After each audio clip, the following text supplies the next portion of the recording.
ጤና ይስጥልን ክቡራትና ክቡራን እንደምናላችሁ።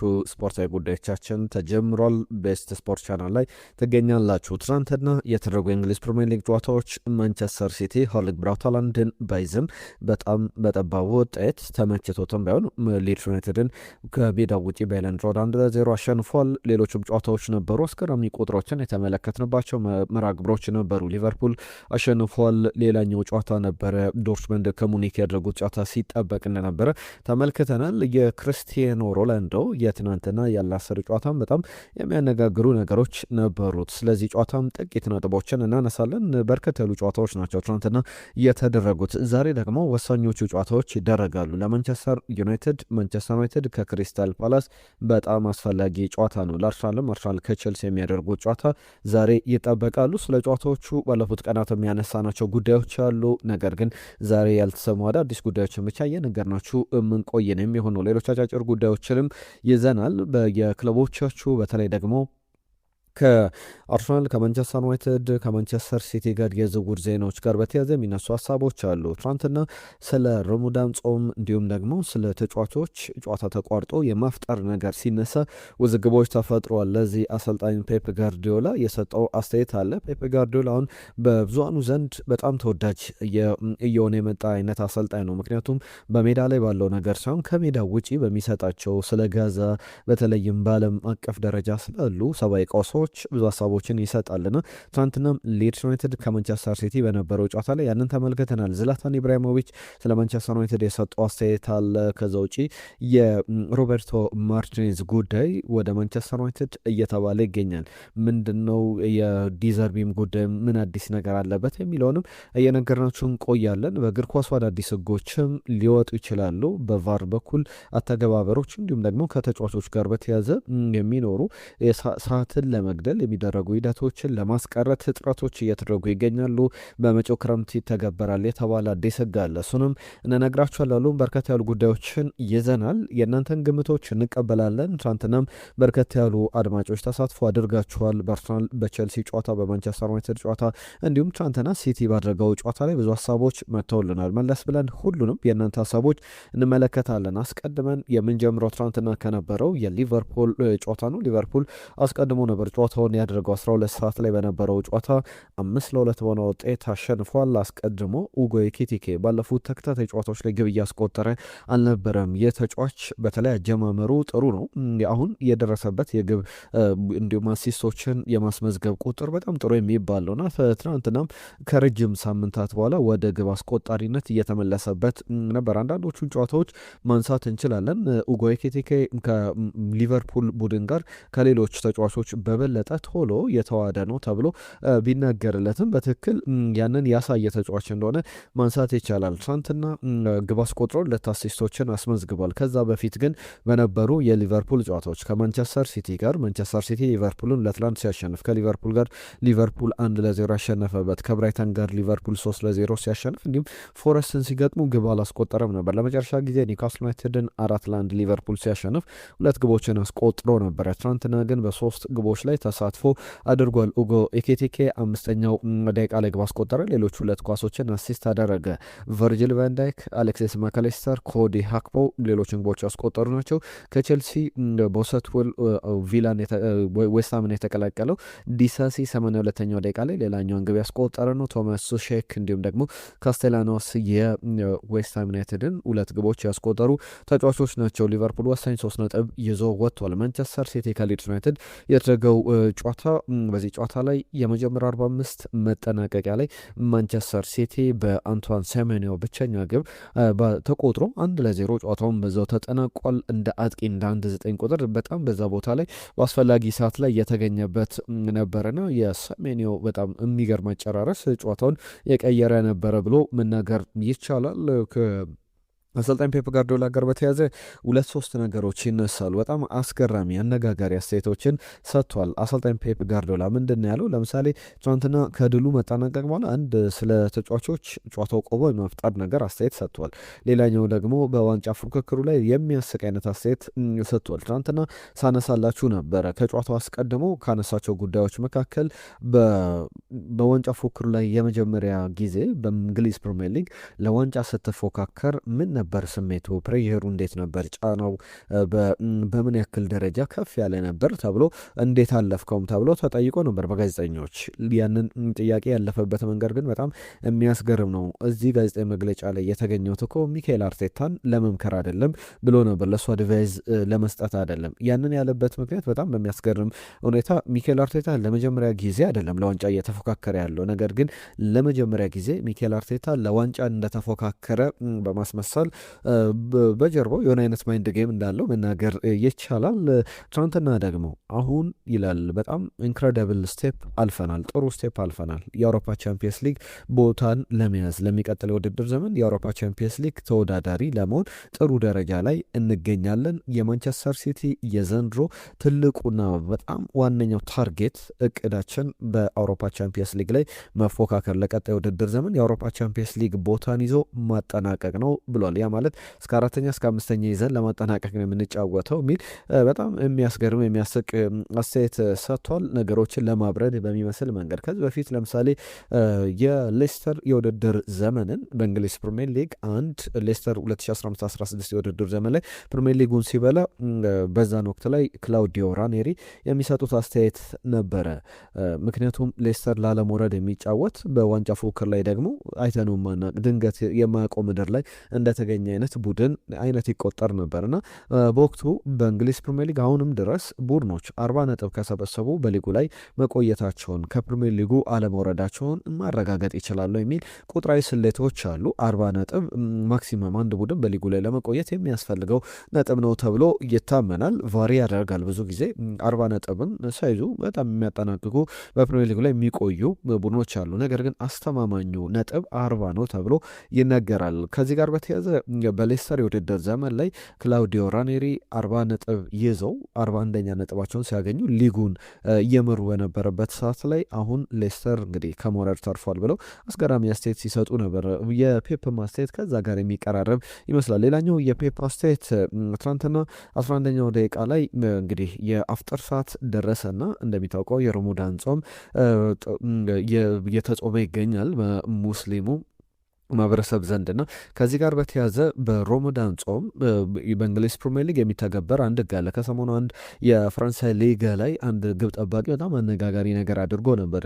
በፈረንሳይ ሊጋ ላይ የሚፈቀድ አይደለም ተጫዋቾች ጨዋታው ቆሞ እንዲያፈጥሩ ማድረግ እና ተጫዋቾቹ እንዲያፈጥሩ ለማድረግ እሱ የወሰነው ውሳኔ ነበር። እንደተጎዳ መተኛት፣ የህክምና ክትትል እንዲደረግለት ማድረግ ነው። በዛ ሰዓት ላይ የቡድን አጋሮቹ ሙስሊም ተጫዋቾች መጠነኛ ምግቦችን ብዙ ጊዜ ቫይታሚኖችን ነው ሊሰጣቸው የሚችለውና ከጨዋታውም ጋር ያ ምግብ እንዳይረብሻቸውም ጭምር። ነገር ግን ጉልበታቸው ማጣት ስለሌለባቸው ጾሞ መጫወት በጣም ኢነርጂ ይሰጣል። ነገር ግን በጣም በዚህ ኢንቴንሲቲ ባለበት እግር ኳስ ላይ ብዙ ላብ በሚያወጡበት ጊዜ ላይ ቢያንስ ውሃ መጠጣት፣ ፈሳሽ ማግኘት አለባቸውና ያንን ለማድረግ ነው ጥረት የሚደረገው። በእንግሊዝ ፕሪሚየር ሊግ ያ ህግ ይፈቀዳል። የጨዋታው ሰዓት ላይ በአፍጥር ሰዓት ላይ በሚደርስበት ሰዓት ላይ እንዲቆም ይደረጋል። ለአንድ ደቂቃ ለሁለት ደቂቃ የሚሆን ነው። ዳኞችም ያስቆሙና በፕሪሚየር ሊጉ የስቴዲየሞች ስክሪኖች ላይ ያንን ጽሁፍ እናነባለን። ትናንትና የማንቸስተር ሲቲና የሊድስ ጨዋታ ሲቋረጥ የሊድስ ደጋፊዎች ሲጮው ነበርና አሰልጣኝ ፔፕ ጋርዲዮላ ዘመናዊ ዓለም ነው እንዴት ነው የምናስበው አይነት አስተያየቱን ሰጥቷል።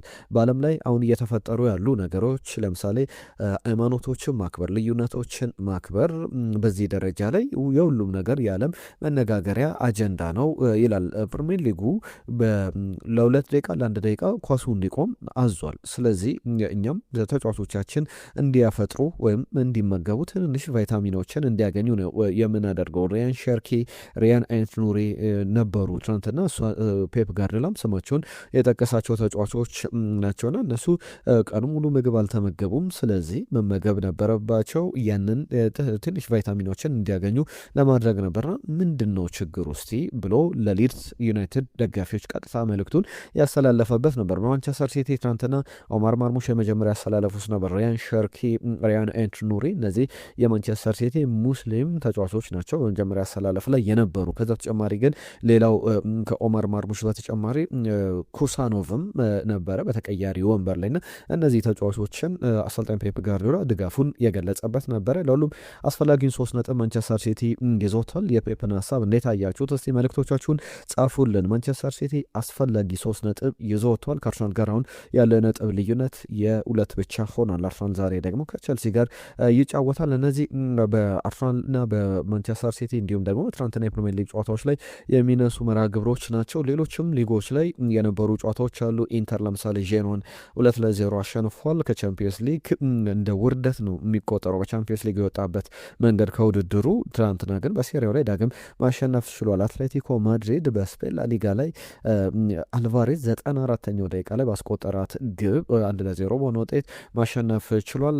አልቫሬዝ ውላን አልቫሬዝ ወደ ፕሪሚየር ሊግ ይመጣል ተብሎ ስሙ እየተነሳ ያለ ተጫዋች ነው እና ከእሱ ጋር በተያዘ ትናንትና ከ157 ቀናት በኋላ ነው በላሊጋው በክፍት ጨዋታዎች ላይ ግብ ያስቆጠረው። ረጅም ጊዜ ተቆጥሯል። ይህችም ግብ የተቆጠረችው 94ኛው ደቂቃ ላይ ለአትሌቲኮ ማድሪድ ሙሉ 3 ነጥብን ይዛ የመጣች በጣም አስፈላጊ ግብ ነበረች። ፓሪስ ሳን ዠርመን 1-0 በሆነ ውጤት ብራድሊ ባርኮላ ባስቆጠራት ብቸኛ ግብ አሸንፏል። መሪነቱን ወደ 4 ነጥብ ከፍ ያደረገበት ጨዋታ ነበረ።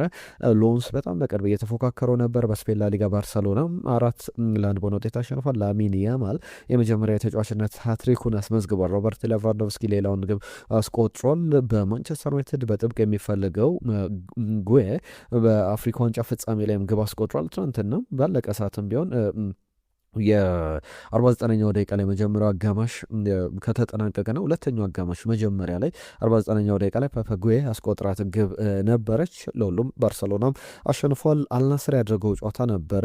አልፋይ ጋር የነበረ መርሃ ግብር ነው። አልናስር ወደ ሳውዲ ፕሮ ሊግ መሪነቱ የመጣበትን ውጤት ነው ያስመዘገበው። ትናንትና ክርስቲያኖ ሮናልዶ ፍጹም ቅጣት መትስተዋል። ነገር ግን 1-0 እየተመሩ ነበር። አላሚር የብቸኛዋን ግብ ለአልፋይ ግብ አስቆጥሮ የመጀመሪያው 45 ላይ የተቆጠረ ግብ ነበር። ኦን ጎል ነበር የአልናስር ተጫዋች ያስቆጥረው። ከዛ በኋላ ግን በማኔ እንዲሁም ደግሞ ሞስኬራ 80ኛው ደቂቃ ላይ በራሱ ግብ ላይ አልአህመዲን 85ኛው ደቂቃ ላይ ለአልናስር ግቦችን አስቆጥሯል። ይህንን ጨዋታ ያነሳ ነው ክርስቲያኖ ሮናልዶ ፍጹም ቅጣት ምት ትናንትና ማስቆጠር አልቻለም። 11ኛው ደቂቃ ላይ አልናስርን ቀዳሚ የምታደርግ ግብ ባልተለመደ መንገድ ወደ ውጭ ያውጥቷት ነበረ። ግብ ጠባቂውም አላዳነበትም። ከክርስቲያኖ ሮናልዶ ጋር በተያዘ የትናንት ነው ፍጹም ቅጣት ምት 35ኛ ጊዜ በእግር ኳስ ተጫዋችነት ታሪኩ ፍጹም ቅጣት ምት ሲስት ነው። አሁን ደግሞ 1000 ግቦችን ለማስቆጠር የሚቀሩት 35 ግቦች ናቸውና እነዚህ ነገሮች ሲደማመሩ በጣም የሚያስገርም አይነት ኢሜጅ የሚያስገርም አይነት ነገሮችን የሚያያይዙት ነገሮች አሉ። ከትናንትና ጨዋታዎች ወጣ ብለን ዛሬ የሚደረጉ ጨዋታዎች አሉ። በተለይ እንግሊዝ ፕሪሚየር ሊግ ላይ በጣም ወሳኝ ጨዋታዎች ይደረጋሉ። ትናንትና ያሸነፈበት ጨዋታ ለሊቨርፑል በሌሎች ቡድኖች ዛሬ ከሚያደርጉት ከቼልሲም ለማንቸስተር ዩናይትድም አስፈላጊ ናቸው። ማንቸስተር ሲቲ ማሸነፉ ለአርሰናል የግድ ማሸነፍ ያለበት ጨዋታ ይመስላል። አሁን ማንቸስተር ሲቲ 59 ነጥቦችን ይዟል። አርሰናል 61 ነጥቦች አሉት።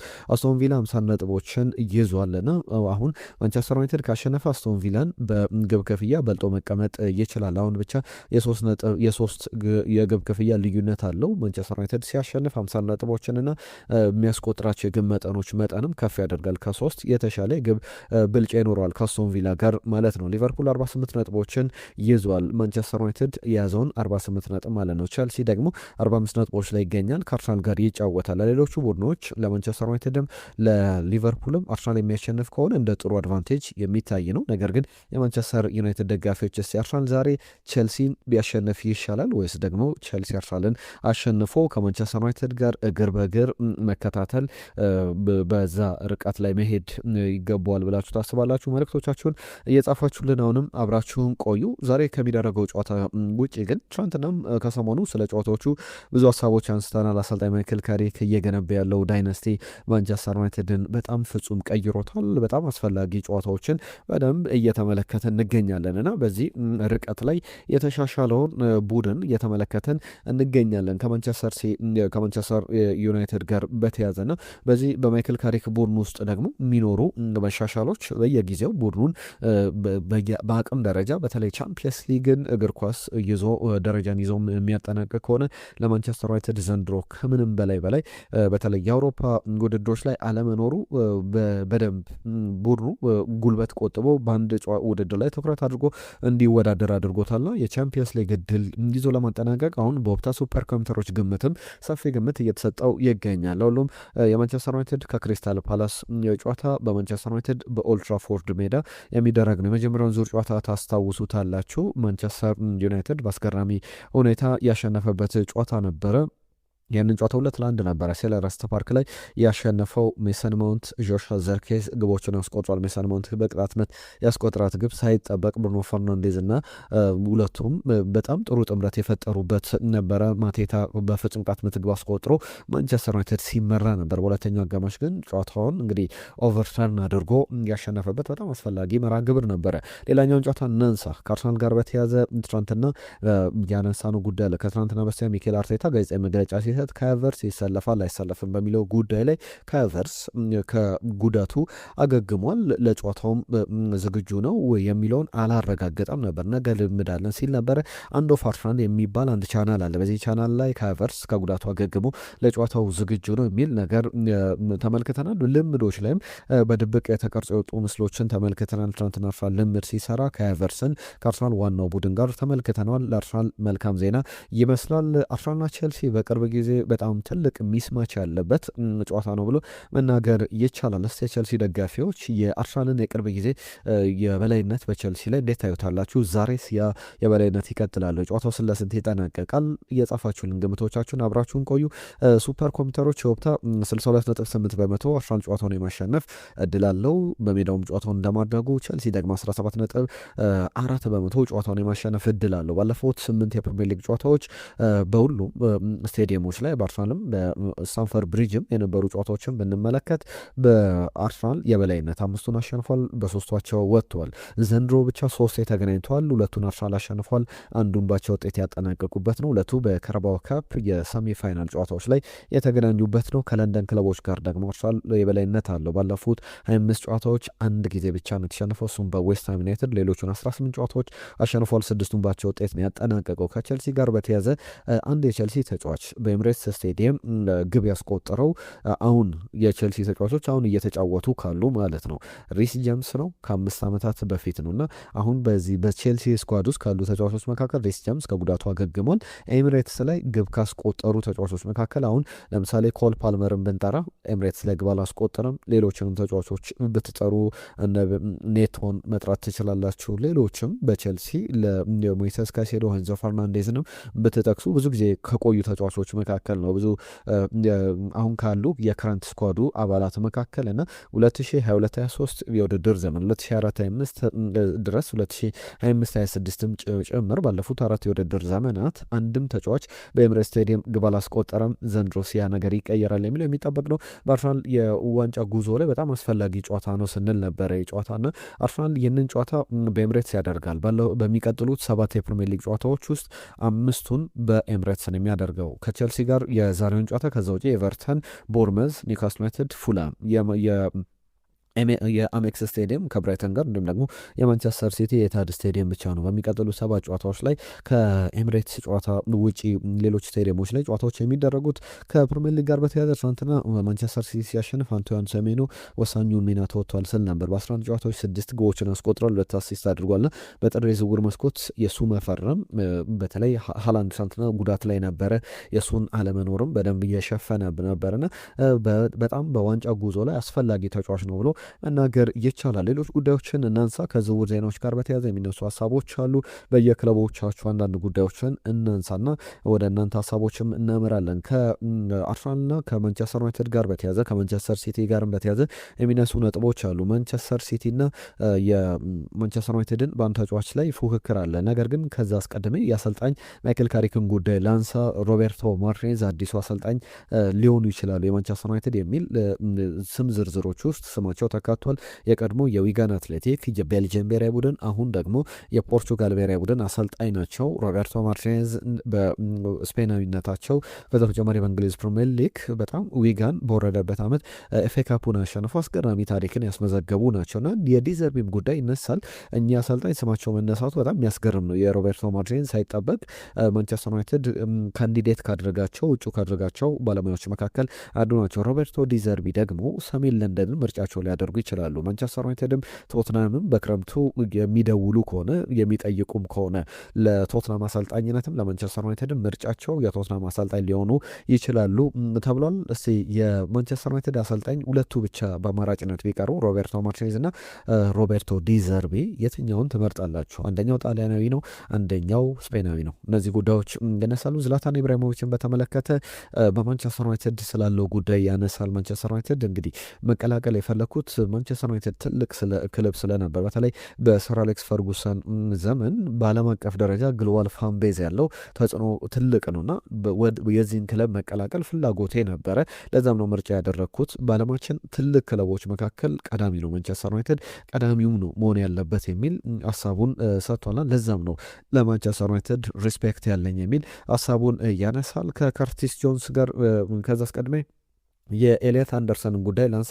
ኤልያት አንደርሰን በተመለከተ ማንቸስተር ሲቲና ማንቸስተር ዩናይትድ የመጨረሻ አማራጭ ክለቦቹ ናቸው ተብሏል። በተለይ ኖቲንጋም ፎረስት አሁን ላለመውረድ እየተፎካከረ ይገኛል። በፕሪሚየር ሊጉ ላይ ላለመውረድ መፎካከሩ ብቻ አይደለም፣ በፕሪሚየር ሊጉ ላይ የማይቆይ ከሆነ 27 ነጥቦችን ይዞ በእርግጥ አሁን አንድ ጨዋታ ቀሪ ያለው በዚህኛው ቀን የሚጫወተው ይህንን ጨዋታ ማሸነፍ የሚችል ከሆነ ነጥቡን በደንብ ማሳደግ ይችላል። ወደ 30 ነጥቦችን ከፍ ይላልና ከዌስትሃም ዩናይትድ 18ኛ ደረጃ ላይ ካለው ዌስትሃም ዩናይትድ የ5 ነጥብ ልዩነት መፍጠር ይችላል። ያ ግን የሚሆን ነው ወይ የሚለውን መመልከት ያስፈልጋል። ከሚያደርጋቸው ጨዋታዎች መካከል ከብራይተን ጋር ከሜዳ ውጭ የሚጫወተው ቶትናም ለምሳሌ በፉላም ቢሸነፍ ቶትናምንም በደረጃ መብለጥ የሚችልበት እድል አለ ፎረስት። ነገር ግን በፕሪሚየር ሊጉ ላይ የማይቆይ ከሆነ እንደ ዴሊ ሚረር ዘገባ ማንቸስተር ዩናይትድ እና ቼልሲ ከተጫዋቹ ዝውውር ወጥቷል የሚሉ ዘገባዎች አሉ። ማንቸስተር ሲቲ እና ማንቸስተር ዩናይትድ ተጫዋቹን በጥብቅ ይፈልጉታል። ሁለቱ ክለቦች የበለጠ እድሎች አሏቸውና ለተጫዋቹ ዝውውር ደግሞ እስከ 75 ሚሊዮን ዩሮ በተለይ ፎረስት የሚወርድ ከሆነ ከዛም የክፍያ የፎረስት ጥያቄ ዝቅ ሊል ይችላል። ተጫዋቹንም በክለቡ እንዲቆይ ማስገደድ አይችልምና ዩናይትድ ወይስ ደግሞ ማንቸስተር ሲቲ የሚለው በጣም እያነጋገረ ያለ ጉዳይ ነው። በመጨረሻ ሂደቶቹ ይጠበቃሉ። ከርቲስ ጆንስን በተመለከተ ከሊቨርፑል ወጥቶ ወደ ኢጣሊያን ሴሪያ ሊሄድ የሚችልባቸው እድሎች አሉ እየተባለ ይገኛል። እነዚህ ክለቦች ደግሞ አንደኛው ኢንተር ሚላን ነው፣ ሌላኛው ኤሲ ሚላን ነው። በእርግጥ እነዚህ ክለቦች ጆቫኒ ሊዮኒን ከሊቨርፑል ማስፈረም ይፈልጋሉ። ተጫዋቹ በኤሲኤል ጉዳት ከውድድር ዓመቱ ውጭ ሆኗል። በቀጣይ ለሚቀጥለው የውድድር ዘመን በውሰት ውል በክለባቸው ማጫወት ይፈልጋሉ የሚሉ ሊቨርፑልን በተመለከተ እየተነሱ ያሉ ጉዳዮች አሉ። ሉዊስ ሱዋሬዝን ደግሞ ማስፈረም ይፈልጋል ተብሏል። በሊቨርፑል የተጫወተውን የባርሰሎናውን ሉዊስ ሱዋሬዝ አይደለም፣ አሁን በስፖርቲንግ ሊዝበን የቪክተር ዮኬሬሽ ተተኪ ሆኑ ሉዊስ ሱዋሬዝ ወደ ከስፔን ወደ ስፖርቲንግ ሊዝበን ወደ ፖርቹጋል አምርቶ ነበርና የሚገርም ቁጥሮችን እያስመዘገበ ይገኛል። 60 ሚሊየን ፕራይስ ታግ ተለጥፎበታል ዋጋውና በዚህ ጊዜ ላይ ይህንን ተጫዋች በተመለከተ ሉዊስ ሱዋሬዝን ሊቨርፑሎች ለማስፈረም ፍላጎት አላቸው ተብሏል። የመጨረሻው ጉዳይ የእናንተን ሀሳቦች ግምቶችን አነሳለሁ። ከዛ አስቀድሜ ግን የቫር ህጎች ሊሻሻሉ ይችላሉ ተብሏል። ለምሳሌ የእጅ ውርወራ እንዲሁም ከግብ ጠባቂ ጎል ኪኮች ግብ ጠባቂዎች ወደ ጎል ኪክ ከማስጀመራቸው በፊት ብዙ ደቂቃዎችን ኦን ብለው ያዘገያሉ። ስለዚህ በዚህ ሰዓት ላይ 5 ሰከንድ ብቻ እንዲፈቀደ ነው። 5 ሰከንዱ ቶሎ የማይተገብሩ ከሆነ ዳኛው የእጅ ውርወራውን ለተቃራኒ ወይም ጎል ኪኩን የማዕዘን ምት እንዲሆን ሊወሰን ይችላል። የአዲስ ህግ በቀጣይ ክረምት ላይ ይተገበራል ተብሏል። ከዛ በተጨማሪ ተጫዋቾች ቅያሬ ላይ ከዚህ በፊት እስከ 20 ሰከንድ ይፈቀድ ነበር። አሁን ግን ያንን ሰዓትን መግደል አማራጭ እንዳይሆን ወደ 10 ሰከንድ ዝቅ እንዲል ተደርጓል። በቫር በኩል ሌሎች አማራጮችን ለምሳሌ አዳዲስ ህጎቹ ከተካተቱት መካከል ዋነኛው በስህተት የተሰጡ የማዕዘን ምቶችን እንዲቀዩ ለምሳሌ ዘንድሮ ማንቸስተር ዩናይትድ ኖቲንጋም ፎረስት ላይ ግብ ሲያስቆጠር ካዝሜሮ ከማዕዘን ምት የኖቲንጋም ፎረስት የመልስ ምት ነበረ፣ ነገር ግን የማዕዘን ምት ሆኖ በስህተት ተሰጠ። ማንቸስተር ዩናይትድም ግቡን አስቆጠረና እንደዚህ አይነት አጋጣሚዎችን ለመከላከል የማዕዘን ምቶች በስህተት ከተሰጡ እንዲመለሱ ይደረጋል ተብሏል። ለሁሉም እነዚህን ጉዳዮች በዝርዝር አነሳን። ክብሯትና ክብሯን የእናንተን ሀሳቦች ላንሳ። ትናንትና ግምቶቻችሁ በስፋት መተውልናል።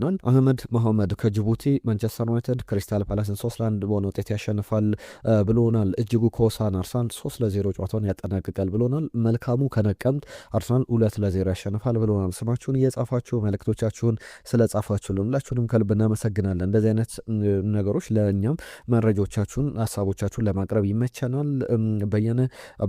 በያን አብዱራማን የተባለ አድማጫችን አርሰናል 3-1 ቸልሲን እያሸንፋል ወይም 3-1 ወይም 3-2 በሆነ ውጤት ብሎ ግምቱን አስቀምጦልናል። ከዛ በተጨማሪ ሽብሩ ማንቸስተር ዩናይትድ ከክሪስታል ፓላስ 2-1 ያሸንፋል። ከዛ በተጨማሪ ሊድስ ዩናይትድን ብሎ ትናንትና ሊድስ ዩናይትድ ሲቲ ነጥብ ያስጥለዋል ብሎ ነበር። እንደዛ ማንቸስተር ሲቲ ግን 1-0 በሆነ ጠባብ ውጤት ያሸንፋል። አርሰናል ደግሞ ቸልሲን 3-1 በሆነ ውጤት ያሸንፋል ብሎናል። ከዛ ውጪ አስቶን ቪላ ቦልቭስ ተሸንፏል ያለን እድሉ ከበደ የተባለ አድማጫችን ነው። ከደቡብ አፍሪካ ደርባን የጻፈልን መልእክት ነው። ያልገባኝ ነገር አስቶን ቪላ ቦልቭስ ተሸንፎ ምንም ነገር ትችት በአስቶን ቪላ ላይ አልደረሰበትም። ነገር ግን አርሰናል አንድ ጨዋታ ባቻ ውጤት ቢወጣ እንግዲህ ዓለም ትንቀጠቀጣለች አይነት አስተያየቱን ሰጥቶናል። በደንብ አርሰናል ላይ ጫናው ከፍ ይላል። ቶማስ ሙልጌታ ከስዌቶ ደቡብ አፍሪካ ሊድስ ዩናይትድ 0 ማንቸስተር ሲቲ 2 ብሎ ግብቱን አስቀምጦ ነበር። ጨዋታ 1-0 ተጠናቋል። ሙልጌታ ከደቡብ አፍሪካ ሲቲዘን ዋንጫውን ከፈለገ እያንዳንዱ ጨዋታ ማሸነፍ አለበት፣ አርሰናልን ማስፈራራት አለበት ብሎናል። ሳውዝጌት ግን ወደ ማንቸስተር ዩናይትድ በአሰልጣኝነት መምጣት የለበትም፣ እሱ ከሚመጣ ክለቡ ቢፈርስ ይሻለኛል ብሎናል። አብዱረዛቅ ሙሐመድ ሲቲ ያሸንፋል ብሎ ነበር። እንዳለውም ሲቲ ያሸንፏል። ቴዎድሮስ ብርሃኑ የምናቀርባቸው ሀሳቦች ቴዎድሮስ የሰጠን ሀሳብ አለ። ሀሳቦች የምትሳተፉባቸውን ሀሳቦች ማቅረብ ስለሚኖርብን ነውና እባካችሁ በትዕግስት እንድታደምጡን እንጠይቃለን። ባሳዝን የጻፈልን መልእክት አለ። ዩናይትድ 3 ክሪስታል ፓላስ 1 ብሎ መልእክቱ ልኮልናል። አህመድ ከጅቡቲ ደግሞ በተለይ አንዳንድ ጉዳዮችን አንስተዋል። ማድሪድ በቻምፒየንስ ሊግ ድልድሉ በጣም አስገራሚ ነው። ማድሪድ ካሁኑ መሰናበቱን ማመን አለበት። አርሰናል ግን የተሻለ እድል አግኝቷል ብሎናል። ሊቻን በተመለከተ ከማንቸስተር ዩናይትድ ይወጣል ብዬ ተስፋ የትም አይሄድም ብዬ ተስፋ አደርጋለሁ ብሎናል። ሀይሎ የተባለ አድማጫችን ነው መልእክቱን የላከልን። ርስቱ ከጀርመን የላከልን መልእክት አለ። ግምቱን አስቀምጧል። ቼልሲ ከአርሰናል 2-1 ያሸንፋል። ማንቸስተር ሲቲ ከሊድስ ባቻ ውጤት ይጠናቀቃል ብሎ ነበር። የሊቨርፑልንም በትክክል በግምቱን አላገኘም። ዩናይትድ 1-0 ነጠባ ውጤት ክሪስታል ፓላስን ያሸንፋል ብሎናል። አክሊሉ አርሰናል 3-1 በሆነ ውጤት ያሸንፋል ብሎናል። ሲቲ 2-1 በሆነ ውጤት በሊድስ ይሸንፋል። ሊቨርፑል ይሸንፋል። ዩናይትድም በፓላስ 2-1 በሆነ ውጤት ይሸንፋል ብሎ ነበረ። አናሞ ከደቡብ አፍሪካ ማንቸስተር ሲቲ ከሊድስ 2-2፣ ቸልሲም 2-2፣ ሊቨርፑልም 2-2፣ ዩናይትድ 2-1 በሆነ ውጤት ያሸንፋል ብሎናል። የማንቸስተር ዩናይትድ ደጋፊ ነው አናሞ ከደቡብ አፍሪካ። መሐመድ ሹክረላ አርሰናል ጎርደንን ካመጣ ከየትኛውም ተጫዋች በላይ አርሰናልን ይጠቅማል፣ ቢመጣ ደስ ይለኛል ብሎናል። አርሰናል 5-0 የቸልሲን ያሸንፋል ያለን ደግሞ ተመስገን ብርሃኑ ነው። ነጅብ ሰንገሮ ከኬንያ ናይሮቢ ማንቸስተር ሲቲ 3 ሊድስ ዩናይትድ 2 ብሎን ነበረ። ማንቸስተር ሲቲ ግን አሸንፏል። መለሰ ሙላት ሲቲ እና ሊድስ 2-2፣ አርሰናል 3-2 ያሸንፋል። ሊቨርፑል 1-0 ያሸንፋል። ማንቸስተር ዩናይትድ ደግሞ በክሪስታል ፓላስ 3-2 ያሸንፋል ብሎ ነበረ።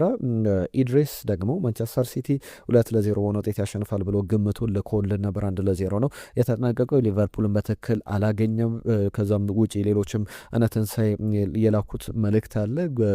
ነጂብ ሰንገሮ የቼልሲን ጉዳይ አንስቷል። ቼልሲ ከፒኤስጂ ጋር መድረሱ አሁንም የሞት ምድብ ገጥሞታል።